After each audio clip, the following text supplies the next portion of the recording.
Hello बच्चों। आज से हम ज्योग्राफी की एक लेक्चर्स की सीरीज शुरू करने जा रहे हैं, जिसमें हम भारत के सामान्य परिचय से शुरू कर रहे हैं।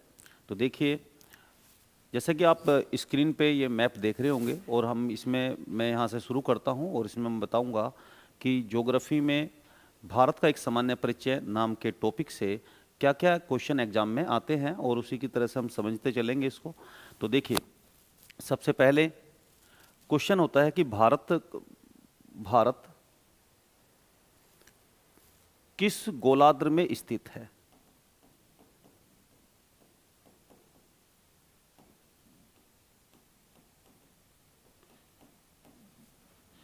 भारत किस गोलार्ध में स्थित है? तो देखिए, भारत जो है, अगर हम पृथ्वी का बनाए तो पृथ्वी में बीचों बीच विषुवत रेखा है, और विषुवत रेखा 0 डिग्री अक्षांश पर है। वो पृथ्वी को 2 गोलार्धों में बांटती है। ऊपर वाले को बोलते हैं उत्तरी गोलार्ध, और नीचे वाले को बोलते हैं दक्षिणी गोलार्ध, यानी northern hemisphere and southern hemisphere. फिर एक हमारी देशांतर रेखा होती है, जो 0 डिग्री देशांतर से होकर देशांतर है। वो रेखा भी हमारी पृथ्वी को 2 भागों में बांटती है, जो पश्चिम की साइड में पश्चिमी गोलार्ध और पूर्व साइड में पूर्वी गोलार्ध। तो इस प्रकार भारत कहाँ स्थित है? तो भारत अक्षांश रेखा के हिसाब से देखा जाए विषुवत रेखा के उत्तर में स्थित है, और देशांतर रेखा जो प्रधान माध्याह्न रेखा है उसके पूर्व में स्थित है। यानी भारत की जो स्थिति है वो यहाँ पर है, यानी उत्तर पूर्वी गोलार्ध में, उत्तर पूर्वी गोलार्ध में। तो भारत कहाँ स्थित है? उत्तर पूर्वी गोलार्ध में स्थित है। ठीक है। इसके बाद बच्चों, भारत का अक्षांशीय और देशांतरीय विस्तार कितना है? तो देखिए, भारत का अक्षांशीय और देशांतरीय विस्तार कितना है, अब हम इसको समझते हैं। तो भारत जो है वो 8 डिग्री 4 मिनट उत्तरी अक्षांश से लेकर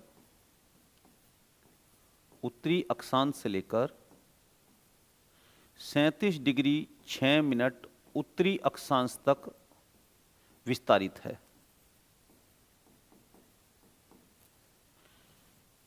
और 68 डिग्री 7 मिनट पूर्वी देशांतर से लेकर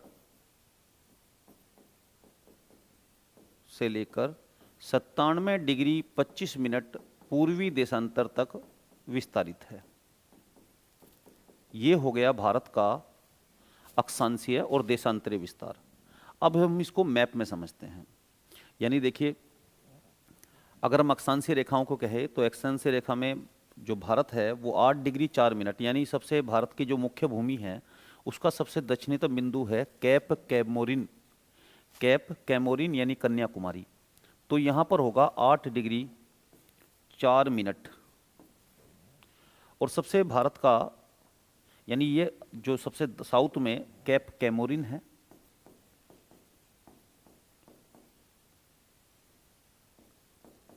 जो कि कन्याकुमारी भी कहते हैं उसको। तो ये 8 डिग्री 4 मिनट उत्तरी अक्षांश पर स्थित है। और भारत का सबसे उत्तरी बिंदु, सबसे उत्तर में इंदिरा कोल है। ये 37 डिग्री 6 मिनट उत्तरी अक्षांश पर स्थित है। यानी भारत का उत्तरी अक्षांश, भारत का दक्षिण में अक्षांश 8 डिग्री 4 मिनट है, और उत्तर में अक्षांश 37 डिग्री 6 मिनट है। यानी भारत 8 डिग्री 4 मिनट से लेकर 37 डिग्री 6 मिनट तक विस्तारित है। इसी प्रकार से अगर हम देशांतरीय विस्तार की बात करें, देशांतरीय विस्तार की बात करें तो भारत का सबसे पश्चिमी बिंदु है गौर माता। ये गुजरात में स्थित है। और सबसे पूर्वी बिंदु है भारत का, सबसे पूर्वी बिंदु है अरुणाचल प्रदेश में किबुथु, किबुथु डिस्ट्रिक्ट अरुणाचल प्रदेश में स्थित है। तो हम ये कह सकते हैं भाई भारत का, अगर हम देशांतरीय विस्तार की बात करें तो गौर माता का जो देशांतरीय विस्तार है वो 68 डिग्री 7 मिनट पूर्वी देशांतर है, और सबसे जो पूरब में किबुथु है उसका देशांतर 97 डिग्री 25 मिनट पूर्वी देशांतर है। तो ये तो हुआ अक्षांशीय और देशांतरीय विस्तार भारत का। अब हम बात करते हैं भारत के क्षेत्रफल की, और क्षेत्रफल की दृष्टि से भारत कौन सा बड़ा देश है इसको हम देखते हैं।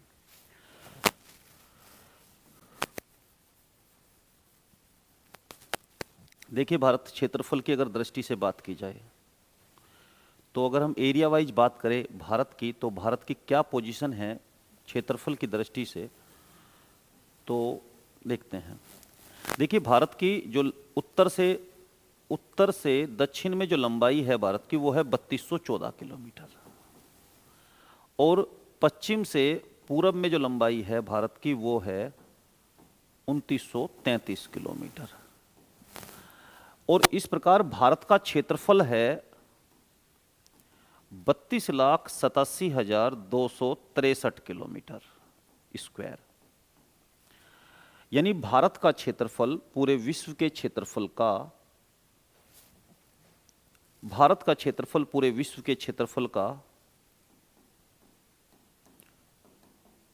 पूरे विश्व के क्षेत्रफल का 2.4% हो गया, विश्व के क्षेत्रफल का। यानी भारत का क्षेत्रफल पूरे विश्व के क्षेत्रफल का 2.4% है। अब भारत की क्षेत्रफल की दृष्टि से स्थान के लिए पढ़ते हैं तो भाई देखिए, सबसे पहले सबसे बड़ा देश है रूस, रसिया सबसे बड़ा देश है पूरे वर्ल्ड का। दूसरा सबसे बड़ा देश है कनाडा, कनाडा दूसरा सबसे बड़ा देश है। तीसरा जो सबसे बड़ा देश है वो है चाइना, क्षेत्रफल की दृष्टि से तीसरा बड़ा देश चाइना है। फिर चौथा यूएसए चौथा बड़ा देश है जो कि क्षेत्रफल की दृष्टि से, और पांचवा बड़ा देश है ब्राजील, ब्राजील पांचवा बड़ा देश है क्षेत्रफल की दृष्टि से। छठा सबसे बड़ा देश ऑस्ट्रेलिया है क्षेत्रफल की दृष्टि से, और सातवां बड़ा देश इंडिया है जिसके हम हमारा देश सातवां बड़ा देश है जो कि क्षेत्रफल की दृष्टि से, और आठवां बड़ा देश है अर्जेंटीना। तो हम यहाँ देखते हैं कि जो भारत की अगर पोजीशन एग्जाम में पूछी जाती है कि बताइए भारत क्षेत्रफल की दृष्टि से कौन सा बड़ा देश है, तो भाई सेवंथ पोजीशन है भारत की। भारत के उत्तर से दक्षिण में लंबाई है 3214 किलोमीटर, और पश्चिम में पूर्व से लंबाई है 2933 किलोमीटर, और क्षेत्रफल हो गया 32,87,263 वर्ग किलोमीटर स्क्वायर। और भारत का क्षेत्रफल हो गया पूरे विश्व के क्षेत्रफल का 2.4%। और ये कुछ देश हुए जो विश्व के कुछ बड़े देश हैं जिनका क्षेत्रफल की दृष्टि से सबसे बड़ा देश है रूस, दूसरा सबसे बड़ा देश है कनाडा, तीसरा सबसे बड़ा देश है चाइना, और चौथा बड़ा देश है यूएसए यानी अमेरिका, और पांचवा सबसे बड़ा देश है ब्राजील, छठा सबसे बड़ा देश है ऑस्ट्रेलिया, और सातवां बड़ा देश है इंडिया। तो भारत की 7th पोजीशन है क्षेत्रफल की दृष्टि से। उसके साथ ही बच्चों हम इसमें तो हमने क्षेत्रफल की दृष्टि से रैंक बताई, और इसे याद करने के लिए निमोनिक्स हम बना सकते हैं, तो वो हो जाएगा जैसे RCCUBAI, यानी आप इसे याद करने के लिए याद कर लो रक्कूबाई। क्या याद कर लो, तो देखो यहाँ पे लिख देता हूँ मैं RCCUBAI, रक्कूबाई आप याद कर लो। तो इस कोड से आप याद करोगे रक्कूबाई। तो यानी ये जो कोड हो जाएगा इससे आप जो है ना एक ट्रिक सी बन जाएगी आपकी, तो इससे आप याद कर सकते हो कि क्षेत्रफल की दृष्टि से कौन से 7 बड़े देश हैं उनको हमने याद कर लिया। तो रक्कूबाई।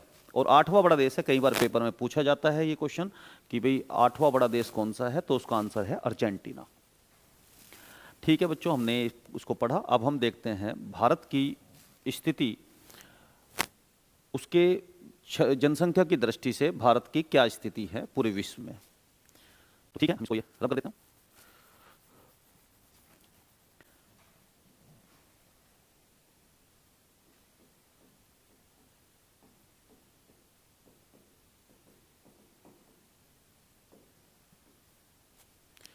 देखिए, भारत की जो जनसंख्या की दृष्टि से भारत की क्या पोजीशन है, इसको देखने के लिए भारत में हर 10 वर्ष के पश्चात एक सेंसस होती है, एक जनगणना की जाती है।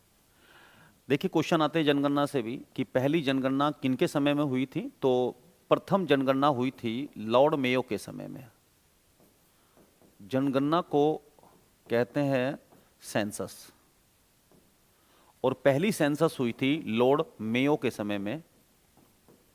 और लॉर्ड मेयो भारत के वाइसरॉय थे, वो थे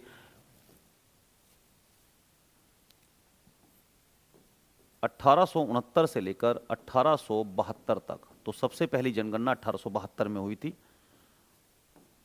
जो पहली सेंसस थी। फिर उसके बाद सेंसस हुई 1881 में। यह समय था लॉर्ड रिपिन का। ये भारत की, जो लॉर्ड रिपिन ने 10 जनगणना कराई, वो भारत की प्रथम दशकीय जनगणना थी।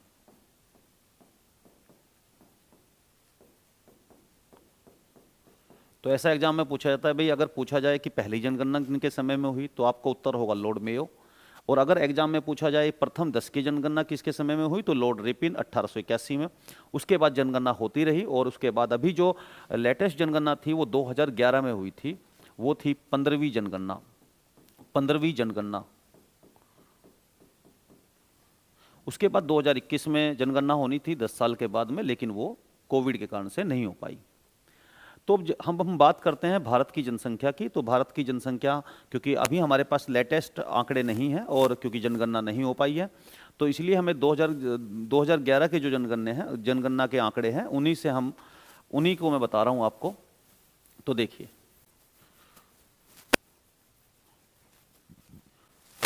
2011 की जनगणना के अनुसार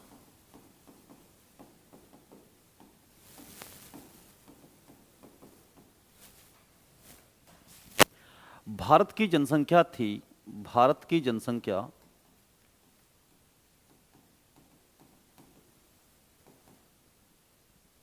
121 करोड़, लगभग 121 करोड़ 2011 की जनगणना के अनुसार भारत की जनसंख्या थी, जिसमें मेल यानी पुरुषों की संख्या थी 162 करोड़, लगभग 62 करोड़, और फीमेल यानी महिलाओं की संख्या थी उसमें लगभग 58 करोड़।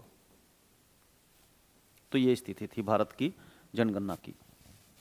देखिए, अगर मैं बात करूं कि 2011 की जनगणना के अनुसार तो भारत में कौन कौन से वो देश थे जो जनसंख्या की दृष्टि से बड़े देश थे, तो उसमें सबसे पहले नंबर 1 है चाइना। 2011 की जनगणना के अनुसार चाइना की जनसंख्या थी 137 करोड़। दूसरे नंबर पर था हमारा देश भारत, इंडिया। तो इंडिया की जनसंख्या 2011 के अनुसार थी 121 करोड़। और तीसरा बड़ा देश था जनसंख्या की दृष्टि से, तो वो था अमेरिका, और अमेरिका की जनसंख्या थी लगभग, यानी यूएसए की जनसंख्या थी लगभग 33 करोड़। चौथा बड़ा देश था जनसंख्या की दृष्टि से इंडोनेशिया। इंडोनेशिया, तो उसकी जनसंख्या थी लगभग 22 करोड़। पांचवा बड़ा देश था जनसंख्या की दृष्टि से 2011 की जनगणना के अनुसार ब्राजील। देखिए, आपने देखा कि ब्राजील जो है वो दोनों दृष्टि से 5वें नंबर पर है, क्षेत्रफल की दृष्टि से भी और जनसंख्या की दृष्टि से भी। तो आपने देखा इसकी जनसंख्या थी 18 करोड़। छठा बड़ा देश था जनसंख्या की दृष्टि से पाकिस्तान, और जिसकी जनसंख्या थी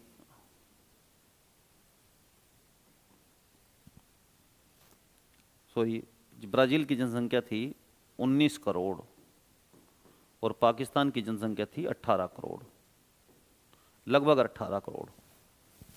तो आपने देखा ये देश हैं, और हम इनको याद करने के लिए तरीका होगा कि भाई अगर हमें याद करना चाहते हैं कि चाइना की जनसंख्या, इंडिया की जनसंख्या और अमेरिका की, और ये टॉप कंट्रीज जो जनसंख्या में पहली पोजीशन रखते हैं, तो इनको अगर याद करना हो तो हमें इसके लिए याद करना होगा CIA।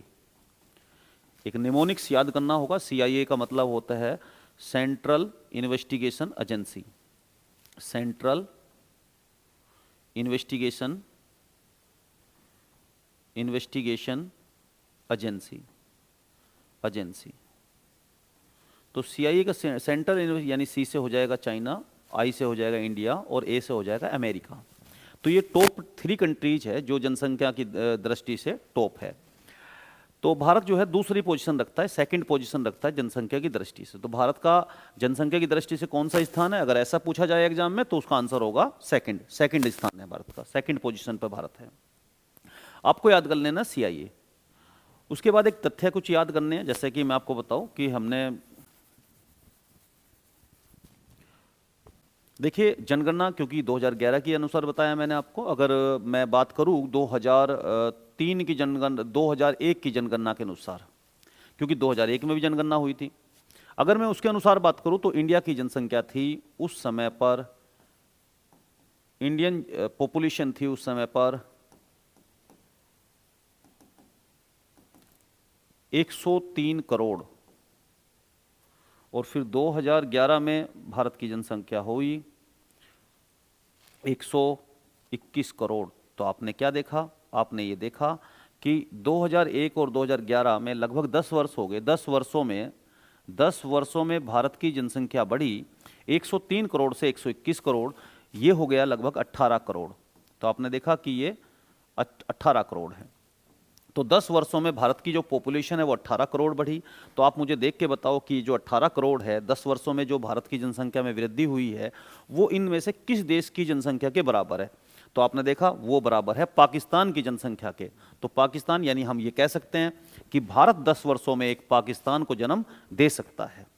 ठीक है, तो भारत इतना बड़ा देश है कि वो 10 सालों के अंदर एक पाकिस्तान को जन्म दे देता है, यानी 18 करोड़ का मतलब पाकिस्तान।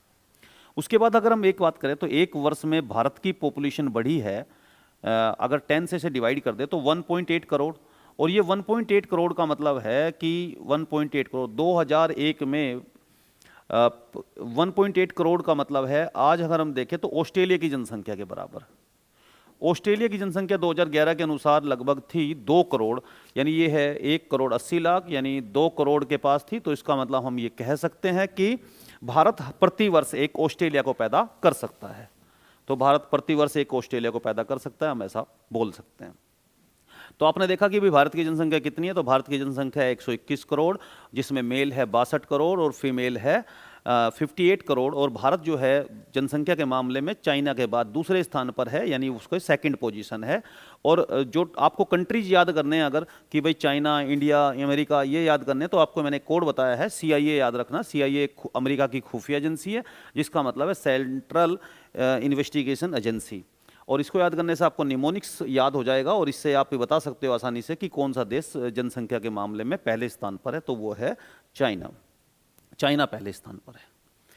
ठीक है, तो उसके बाद फिर मैंने बताया आपको कि जनगणना 2011 में हुई, उसके बाद जनगणना उससे पहले हुई थी 2001 में। तो उस समय पर भारत की जनसंख्या थी 103 करोड़, 2011 में भारत की जनसंख्या बढ़कर हो गई 121 करोड़। तो हमने देखा 10 वर्षों में भारत की जनसंख्या बढ़ी 18 करोड़। 18 करोड़ किस देश की जनसंख्या है, तो आपने देखा ये पाकिस्तान की जनसंख्या के बराबर है। तो भारत ने 10 वर्षों में एक पाकिस्तान को जन्म दिया। उसी तरह से अगर हम देखते हैं कि भाई 10 वर्षों से हमने इसे डिवाइड कर दिया, तो ये आया 1 वर्ष, और 1 वर्ष का मतलब है, यानी 1 वर्ष का मतलब 1.8 करोड़, और ये ऑस्ट्रेलिया की जनसंख्या के बराबर है, यानी ऑस्ट्रेलिया की जनसंख्या है लगभग 2 करोड़। तो इसका मतलब भारत प्रति वर्ष एक ऑस्ट्रेलिया पैदा कर सकता है। भारत मानव संसाधनों में एक बड़ा विशाल देश है। तो ठीक है, हमने देखा, इस प्रकार हमने देखा कि भारत की जनसंख्या की स्थिति। देखिए, भारत एक जनसंख्या विशाल देश है, बस मानव संसाधन के दोहन की आवश्यकता है। तो भारत महान देश है और जनसंख्या में बड़ा विशाल देश है।